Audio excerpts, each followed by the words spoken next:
Super Bowl 40, the main memory I have is really after the game. Section 109, where's that at? When they won the game and they brought all the parents and kids down, I just really remember the confetti coming down and me trying to collect all of the confetti to bring into the locker room when we go celebrate with the team. That's really my main memory. I was like 6 years old around that time, but it was a blast for me to be a part of that. Hey, world champions, baby, don't get no better than this. World champions, they can never take that break from us. Yeah, they bring it up quite often, which they should. I mean, it was a great run. It was a great team that was built, and they all had love for each other, that brotherhood, that still football that they all got and carried.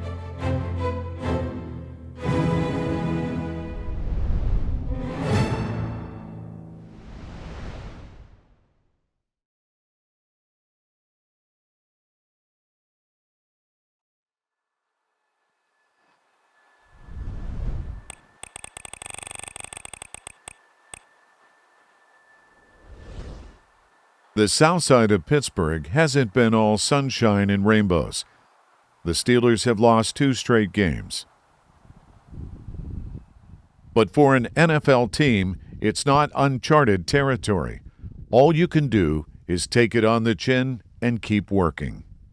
My spirit doesn't falter, doesn't wane when things get bad, and I know when things get bad, you have to keep working at it. I think it's more of a relationship with the players in that room, and they know what I expect every day we come to work. It just plays a big part, I think, when your guys understand how much you care about them, then they take a lot of what you're saying to heart. You're going to have your ups and downs throughout the season. Hopefully the downs, the lows, you can get remedied quickly. But at the end of the day, it's just staying consistent, doing what we believe in, playing our style of football, doing the things that we can control, and every day out at practice, working to get better and get through those lows.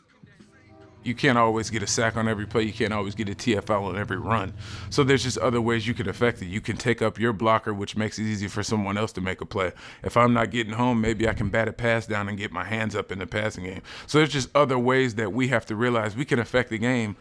I just think there's a lot more things that you can do than just the splash. Everybody gets caught up in splash plays, which we love splash plays. That's how we live around here. But there's also the mundane and the routine plays routinely that need to be made.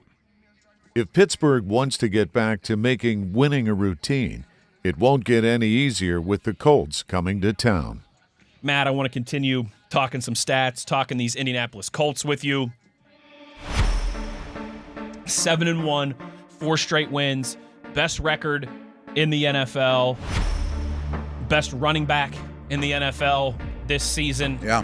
Here's Jonathan Taylor on first down. Big hole.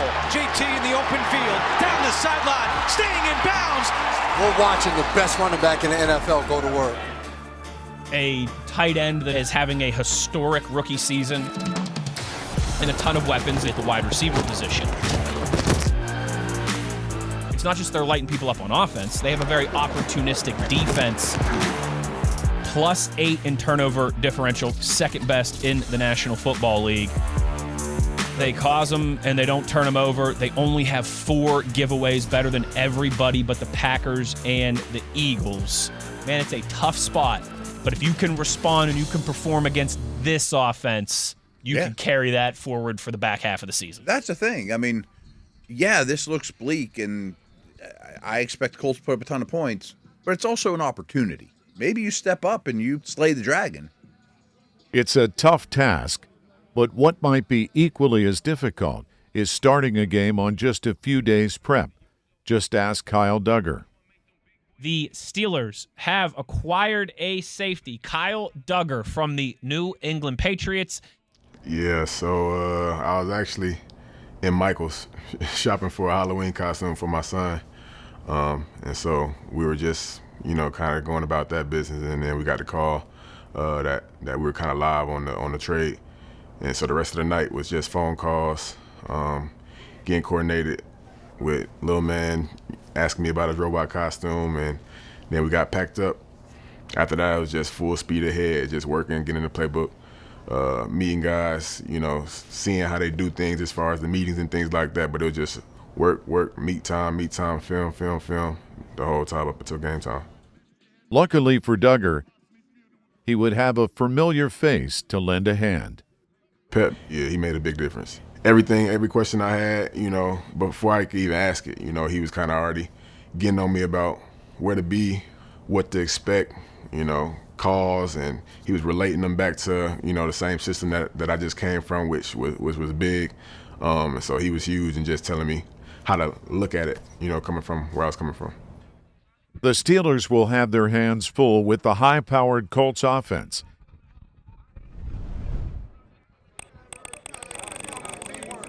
It's reminiscent of a different Indy team, one that stood in the way of the 2005 Steelers' historic run to Super Bowl 40.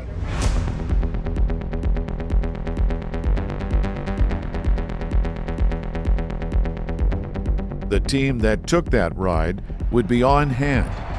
Number 66 guard, Hall of Famer Alan Faneca. To bring a little luck to this rendition of the black and gold.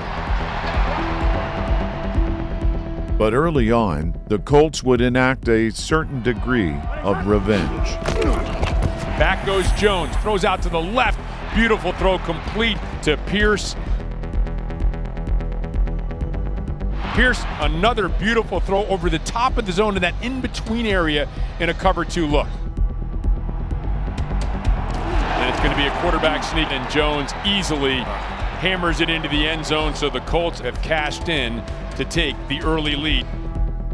But just like they did in the 05 divisional round, the defense would make a Colts quarterback uncomfortable. Here comes T.J. Watt from the back end, knocks away the ball. T.J. Watt's got it. He's picked it up. Watt, the strip sack. And T.J. Watt makes a play the Steelers desperately needed to turn it over. And the Steelers will have the ball close to midfield here. Welcome back, Mr. Watt. Been silent the last couple of weeks. Comes up huge. Strip, sack, fumble recovery. A triple statter on one play. Way to go get it. Ain't no feeling like that, Pump fakes, throws out to the left, deflected pass, caught by Freiermuth, and it's a first down for the Steelers. Colts bring 4, fired over the middle of the field. It's Calvin Austin, and Austin spins inside the 5. Nobody has more yards from scrimmage without a rushing touchdown than Jaylen Warren. He'll get an opportunity here off the left side, lowers the shoulder, and he is in for the Pittsburgh Steelers touchdown. Way to call that in there, Kinger. You called it. Well, we were looking for it, right? That's one. Hey, we need another hole.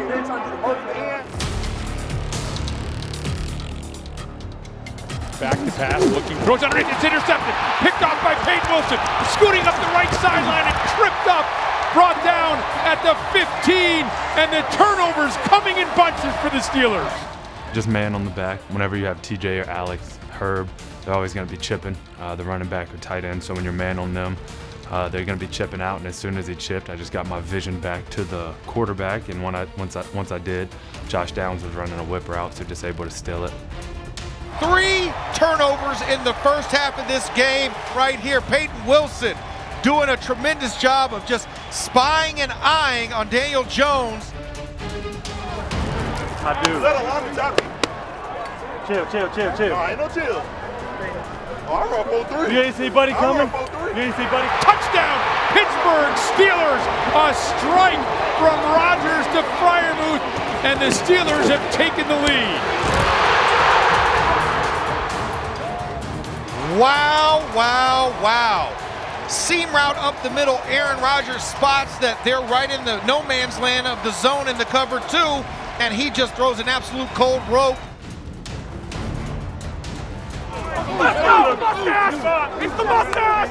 It's the mustache! What are you talking about, baby? What are you talking about, baby?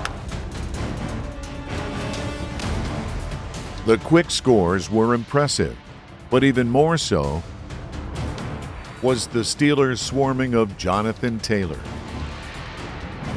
You must pick one phase to eliminate, and I'd rather eliminate the rush and force the ball into Daniel Jones's hands. Yeah, I mean, it takes all 11 people, corners, safeties, linebackers, D-linemen. It takes everybody on the football field to stop someone like that, and we just executed really well. We played hard, tough football. We gang tackled.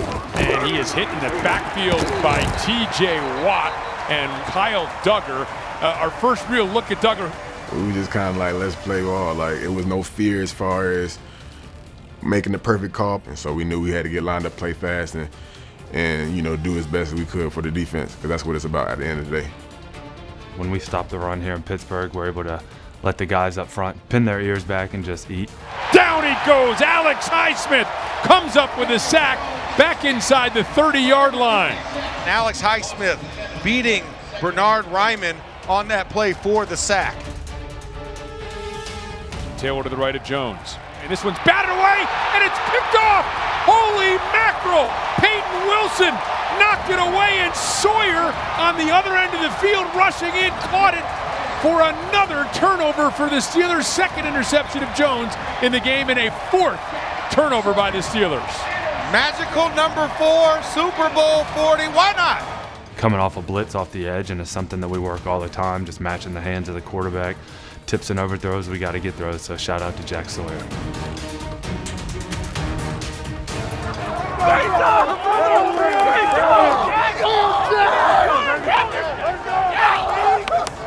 why I go to Columbus, Ohio.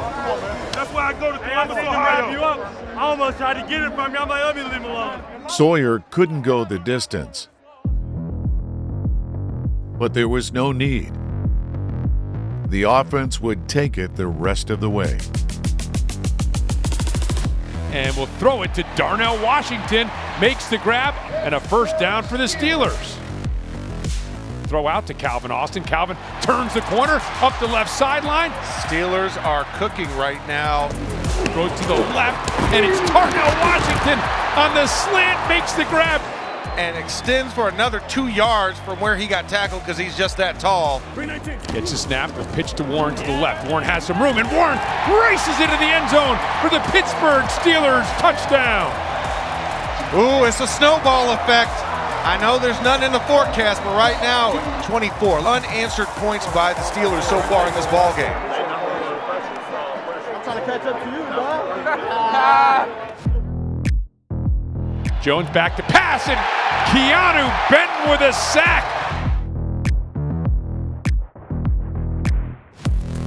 It's a Highsmith fumble forced. It is a Harmon recovery, and it is the Steelers football. What a tremendous job by this Steelers defense. They are turning in a heck of a day. You know, it was late in the game, 2 minute. We really need a swing of momentum at that point in the game. They've been running these crossers and these switch routes. I've seen it the third, fourth time. I was like, I got to make a play. Pressure coming, throws, and it is intercepted. Joey Porter Jr., first interception of the season. One for the other thumb, 6 on the day. Wow. This Flash Senior up on the board, enjoying with the rest of my teammates. Jones looked my way. I just broke on the ball, and I knew it was there. I caught it there. Everybody was making fun of me how I caught it, but I'm just happy I came down with it and got to celebrate with my teammates. He caught it! He caught it! I caught the ball now! He caught it! What you know? Talking about ball game, man. What that is now? 4 in your career? Yeah. That boy got 1 pick a year. Losing streak over, winning streak for the Colts over, still in first place by 2 games. Daniel Jones, Indiana Jones, found his weakness. Apparently the Steelers defense was a bunch of snakes. He found the Temple of Doom here at Yes, Acrisure Stadium.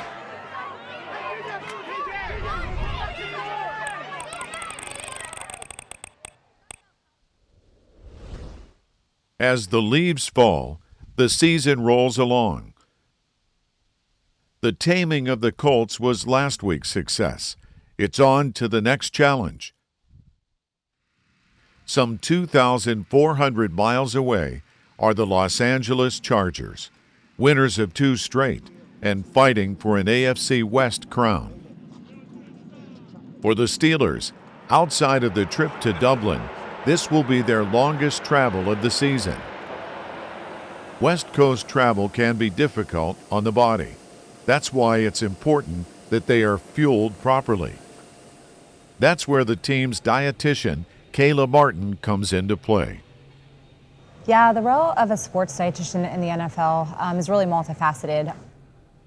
As a dietitian, you're taking care of the person first and the athlete second. And I think that's really, really important for not only the player to feel like they have a good opportunity to get on the field, but then once they're on the field to make that impact.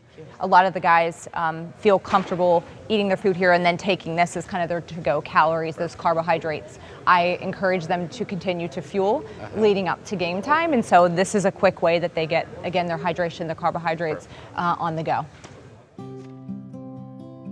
Growing up, actually in Western Pennsylvania, I was around gardens, I was around food all the time. Food was a big part of my family, but so was sports. My parents were both coaches and phys ed teachers, so sports and nutrition have always just been a part of my DNA. And then from there, I had my own opportunity to be an athlete and wear a uniform. I was a Division I athlete at Penn State, studied nutrition, and then moved on to the University of Tennessee, got my master's in sports psychology. The field of sports nutrition didn't really exist, and so kind of worked my way through it and just kind of combined my passions. I went and got my clinical nutrition degree really at the Mayo Clinic.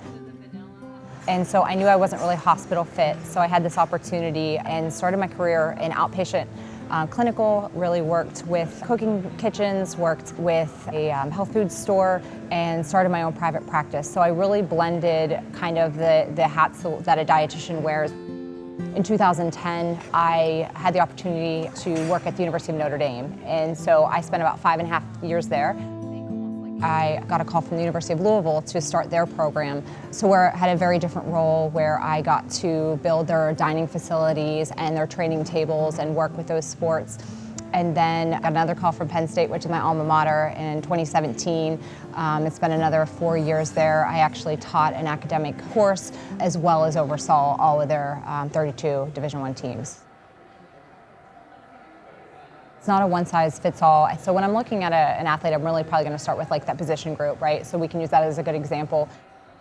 So if I want to look at, let's say, the wide receivers. Let's do what each other, man. Let's do what we know each other can do, bro. Like, we know what each other's capable of, bro. We great.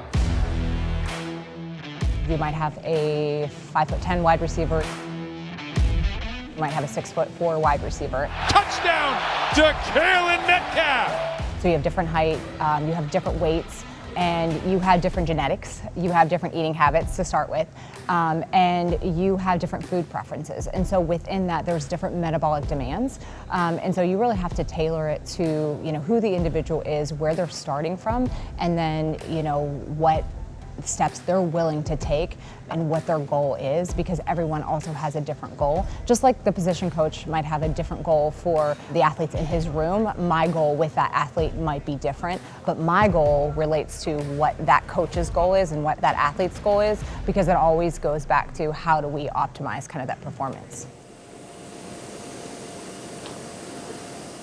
So when you're traveling a distance, in this case, when you're traveling out west, you're always dealing with time, right? So we have time in the air is longer, and we know that when you fly, you're at a greater risk of, dehydrating. So you have to really work on the hydration component a little bit more, that emphasis through the week. You're also going to a different time zones. So for me, part of what I do is communicate to the hotels all the meals. In coaches' terms, I've got 12 play calls, right? I've got 12 meals that I have to execute. That might be different when we're in a different time zone and not having as many meals, or we just don't have to pay attention to the times that we have to insert different meals or different situations, because we're looking at extended, again, time in the air. We're looking at, again, a 3-hour time zone difference here. We're looking at trying to get good sleep, and how does food affect your sleep? All those components which really measure out to, the goal of how do we prepare the athletes to be ready for tomorrow. Gluten-free, dairy-free, and all this. Yes, thank you. Yep. So you created cheese, and I think we go in the opposite way. So I think bottom top. Yep. But you got your meat sauce and your marinara sauce. Okay. We still got the scrambled eggs. Okay. We have chicken sausage. Yep. All the details. Thanks, Jeff. So one of the reasons why we have the deli section, then we have the like hot entrees for lunch as well as the breakfast is because different players have different preferences. If we have 1 o'clock game, they might be used to eating breakfast foods and that becomes their standard or their superstition, and so I need to make sure that those are here. Whatever the food allergen, the preference, the superstition might be, we provide that as a team here, us and you as a unit as we work these weeks through into our pregame meal. So they can come over here and they can order omelets or they can order. Do the pasta as well. Okay, So that works. Same will be on the other side, so that way they're like, okay, the pasta's on the other side, no, it's straight over here. Perfect. Okay, Well, I appreciate your help because sometimes it gets confusing for the guys, so I appreciate that. This looks great.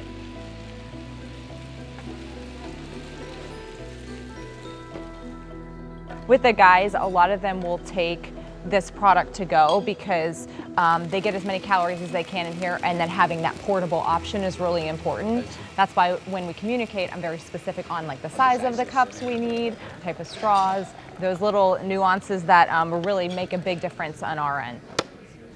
I think we're good. Thank you so much. I appreciate you guys. Thank you. We appreciate it. Thank you.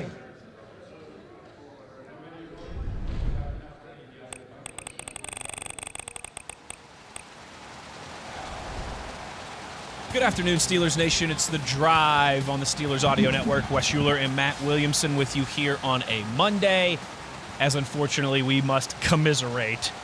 Chargers 25, Steelers 10. Early on, I thought it was very even. 3 or 4 big plays, the Steelers left meat on the bone early in the game. To Metcalf, just overshoots him. You know, I missed DK early. Could have been a big play. A little high to Jono. Times the guys were open, I missed some throws I usually make. And they did do some good things. Steelers bringing pressure, and he is going to be sacked, taken down. How about Keanu Benton? 4.5 sacks on the season for number 95. Oh! Hayden beat the man. He stepped up. I'm chasing you. You ain't running for me. You ain't running for me. Hey, I hope you do. I hope you do. The defense, I thought, played quite well. I mean, there's a lot of good individual defensive performances. If you just watch Cam, Benton, Black, all 3 edge dudes, Pierre, the safeties. You know, got to give credit to the LA Chargers. You're not going to win football games not converting third down and losing the turnover battle. And we certainly were loose with the ball in several instances and didn't convert enough third downs. And so that's the end result. There's nothing mystical about it. And it's a touchdown for the Chargers with 12 seconds remaining here in the first half. If you dwell on the past in this league, from what I've learned in the year and a half that I've been here, it'll just carry over and carry over. So we got to get better, but we also got to move on. That play that kind of broke your back. Throws and complete to McConkey. Steps away from the tackle, racing down the left sideline. His coverage was impeccable, and it's an A++ throw. He's into the end zone for the score, and the Chargers have now made this a 3-score game. We got to be able to, beat quality AFC teams consistently for us to go where we want to go in the postseason. Chargers one of them. We were able to do it last week against the Colts, and we got to do that with more consistency. And we have a lot of guys with the right mentality in this locker room to look at the film and get better.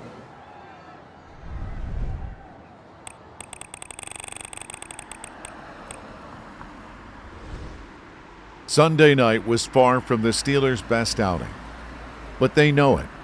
There's a 24-hour rule for a reason. After that, the focus shifts to the Bengals. The two teams met exactly 1 month prior in a high-scoring affair. Joe Flacco has Cincy soaring through the air. They just can't nail down any wins.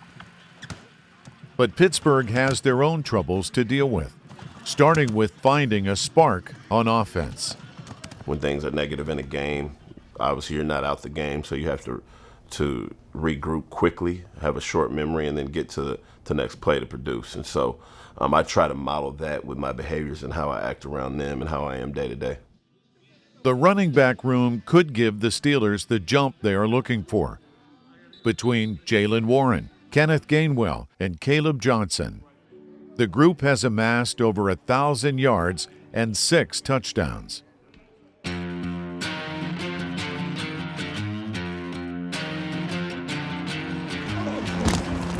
Fortunate to have a really well-rounded group.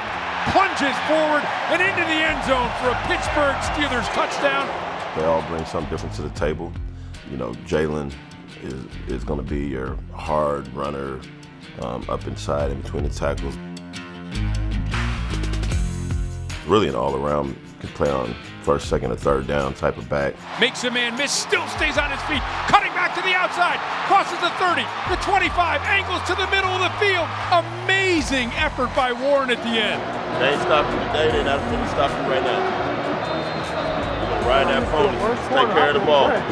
Kenny's the same way. He offers some versatility with how he can run routes and split out and play out of the backfield.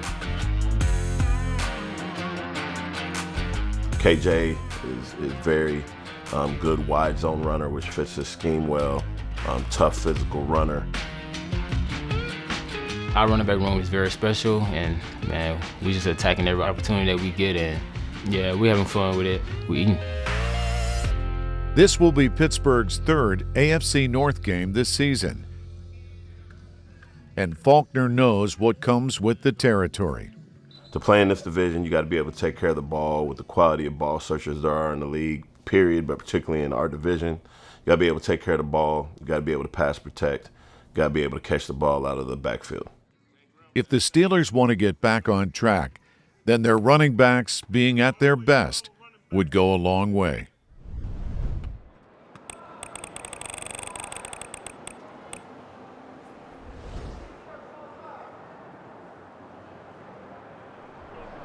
Take care of the ball, the rest of it goes down like water. Dominate today, man. Be the best group on this entire field, regardless of position. Be the best group out here. Let's go. Let's go, best in the nation. MOB on 3, 1, 2, 3. MOB, best in the nation. The Steelers' offense didn't need to be the best in the nation. Just the best version of themselves. The play action pass rolling out to the right, and he hits his man Metcalf, crossing toward the right and out of bounds. Here's the pitch to Jalen Warren trying the left side, finds a crease, bursts through to the 40, cuts back to the right, now to the 30-yard line, inside the 25, jumps up in the air, bounces off DJ Turner, keeps his feet, and gets all the way down to the 13-yard line. That was some beautiful running there. Jalen Warren, once again, you ran the same exact play, a toss to the outside this time, makes a defender miss in the hole, cuts it all the way back across the field, and does a hurdle because he thinks DJ Turner's about to drop, caught him, bounced off, and still was able to get an extra 5 yards.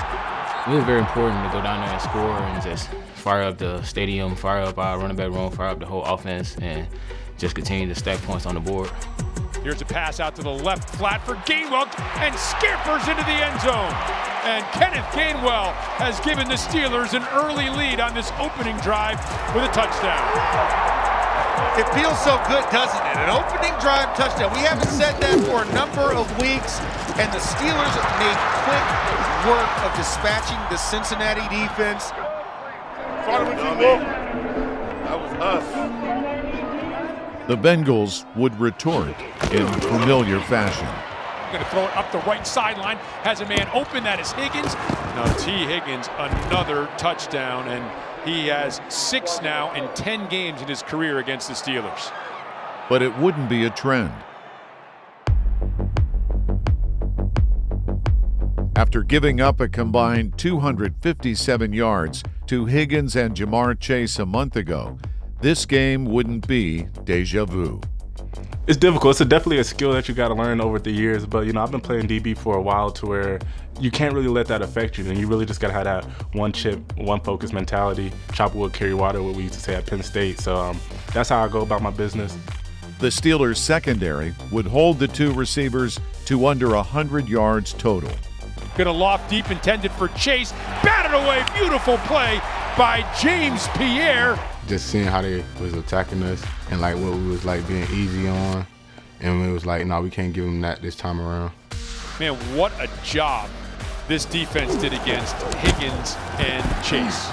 Just our mentality playing together, and everybody having the same like juice. Any guy make a tackle, everybody celebrating together, tapping the guy on the helmet. And almost intercepted by Duggar, and the Steelers defense will force the Bengals punting unit to come out onto the field. Hey, hell of a job by you guys. Just repeating the cycle of the snap, man. All right, repeating that over and over and over again. All right, hell of a job competing. Steelers leading the Bengals 7-6. As we just mentioned, each team scored on its opening drive, and neither team has crossed the 50-yard line since. Two receivers split to each side as he gets a snap. Back, pressure coming. Rodgers tries to step forward, now rolls out to his right. Rodgers has some room. Rodgers going to tuck it and slide across the 20 out to the 21-yard line and pick up a first down for the Steelers. Looking, fires over the middle of the field, complete to Darnell Washington. Oh, he shoved down a man! And then lowers his shoulder, rumbling down the left sideline. Oh, he shrugged him off with a stiff arm. No Jake break on that semi-trailer, fellas. That was a runaway truck ramp. Darnell Washington stiff arms the first guy, lowers the boom on Geno Stone, stays on the tightrope, and then smoked the third defender. Now here's a handoff to Gainwell off the left side, finds some room inside the 20, and a pickup of about 12. That kick is up, that kick is good. When you get the ball at your own 7-yard line, under 2 minutes remaining, you'll take the 3 and add to the lead and make it 10-6.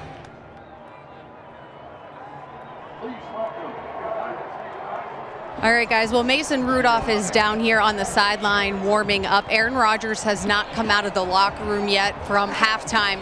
Coach Sundlin told CBS that they are evaluating that wrist injury, waiting to see more information before they make a decision. I had the halftime right to go in and work with Arthur Smith and get a feel for what he was going to call, what he liked for me, what I thought I wanted to have called for me for the opening drive. A 3rd and 11, and they will bring 4. Rudolph back to pass, looking, fires, and he's got Roman Wilson off the left sideline, and Wilson on a deep cross has a first down. Looking, throws underneath. Darnell Washington at the 50. Stiff arm, rumbling towards the 40 and stretching, and picks up the first down. Listen, a lot of business decisions by guys in white shirts as Darnell Washington just absolutely bowled over everybody. Now coming back left, now we'll throw back right again. This is Metcalf. Metcalf with a reception inside the 20 and down to the 19-yard line. First down for the Steelers. Love this fast pace of play by Mason Rudolph and the decision making. Kick up, kick good. And at the 4:16 mark of the third quarter, the Steelers enjoying a 13-9 lead.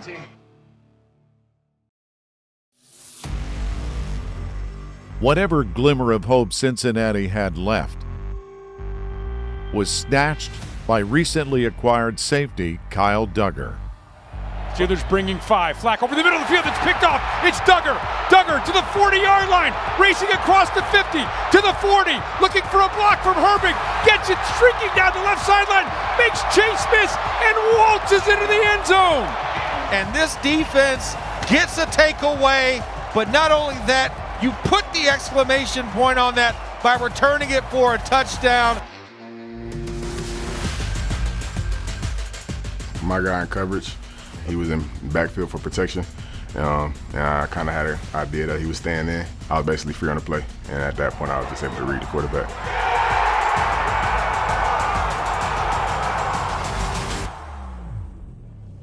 My goodness, welcome Kyle Duggar to the Steelers. That's a very awesome moment. Officially a 74-yard return for a touchdown for the Steelers.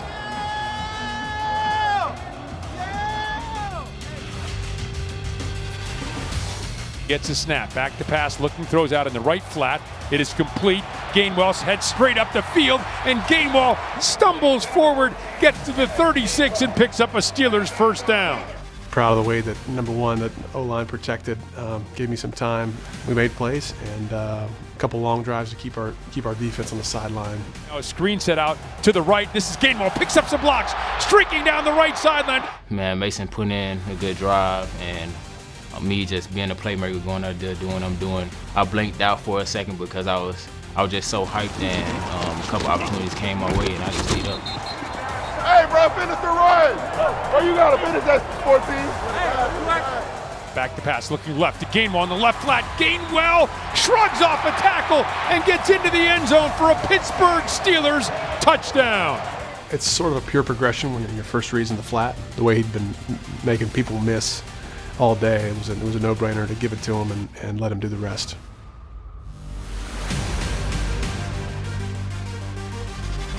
I know we do flat tackle all the time, so I just went out there and broke a tackle and scored. And I was just super excited, hold my hands up as much as I could, and I was just excited. I take pride in their success and having something to do with their preparation in that regard.